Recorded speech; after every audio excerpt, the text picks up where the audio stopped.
11th century, a divided land, the Iberian Peninsula, the scene of conflicts of faith and ambition, Christian kingdoms to the north, Moorish taifas to the south, all vying for power in this world of constant conflict.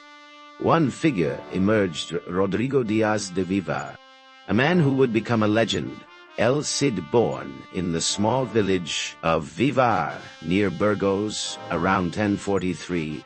Rodrigo was not born into royalty but into a minor noble family. He honed his skills in combat from a young age, demonstrating a natural aptitude for war and a singular determination. He entered the service of Prince Sancho of Castile, the eldest son of King Ferdinand IV, and this relationship set the course for his future. After Ferdinand's death in 1065, his kingdom was divided between his sons. Sancho received Castile, Alfonso received Leon, and Garcia received Galicia. This decision sparked a fraternal conflict. Sancho, a man of action, sought to consolidate his power. Rodrigo quickly gained recognition for his valor and military prowess. He earned the title of campeador, meaning champion or master of the battlefield, by demonstrating his effectiveness on the battlefield. This designation came not from a singular achievement, but from a series of demonstrations of skill and tactical understanding. He fought for Sancho, displaying martial skill and tactical intelligence. His early victories against neighboring Christian kingdoms and Moorish forces established his reputation as a powerful military leader. One incident that increased his fame involved a duel. A Castilian knight was insulted by a Navarrese champion, and Rodrigo volunteered to represent the honor of Castile. This single combat, a demonstration of individual combat ability and adherence to established martial practices, solidified his position in the eyes of many. When King Sancho was killed in 1072, Alfonso returned from exile and claimed the throne of Castile and Leon. The circumstances of Sancho's death were questionable, and although Rodrigo may have been suspicious of Alfonso, he nevertheless served the new king. However, the relationship between the king and Rodrigo was never solid. Alfonso remained wary of Rodrigo's influence and ability, and in 1081 Rodrigo's actions led to his banishment. He campaigned against the Moorish kingdom of Toledo, an act not authorized by the king and thus considered disloyal to the monarch. This exile proved to be a turning point.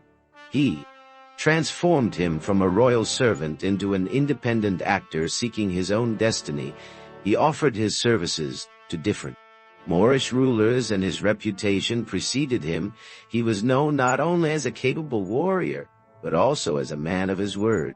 He found himself aligned with the Moorish rulers in the eastern parts of the peninsula, in the region around Valencia. This was not unusual for the period. Political alliances shifted frequently, and loyalties were not defined strictly along religious lines.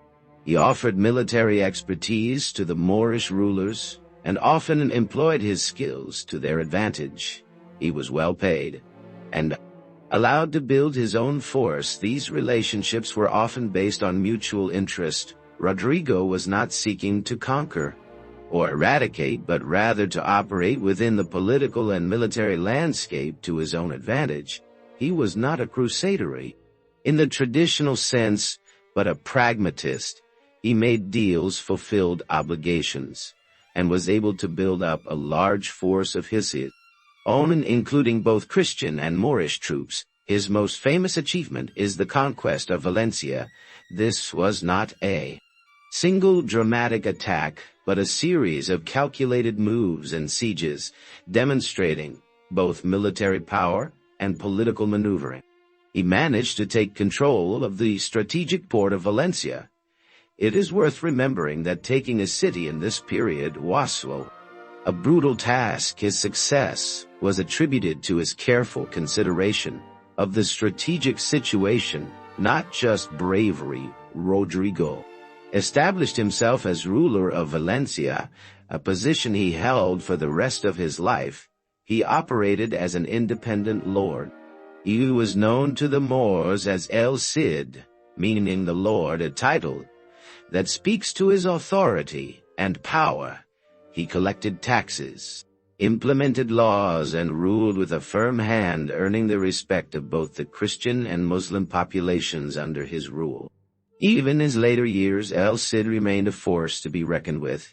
He faced several sieges by different Moorish and Christian forces, but his defense of Valencia remained steadfast. His reputation both in his lifetime and after his death became more powerful than any single military campaign. He was held in awe by Christians and Muslims alike. Rodrigo died in Valencia in 1099. The exact circumstances of his death remain unclear, but even his death has been embellished and woven into the myth that surrounds his name. The story of his posthumous victory, his body leading his forces to victory over another siege of another siege. Valencia is clearly an invention, but it demonstrates the reverence with which he was held. The figure of El Cid evolved into the legendary hero depicted in the Song of My Cid, an epic poem written decades after his death. This work, a seminal text in Spanish literature, cemented his status as the ideal Spanish knight, courageous, loyal, resourceful, and a symbol of the Reconquista. Although he served both Christian and Muslim leaders in his time, the historical figure became a fictional, almost supernatural hero of the popular imagination. He became a figure of national pride and a symbol of Spanish identity. A transformation from a local military leader to a national hero. The story of El Cid became a basis for the Spanish national character, even if the reality was much more complicated and nuanced. The historical Rodrigo Díaz was in many ways lost within the legend of El Cid.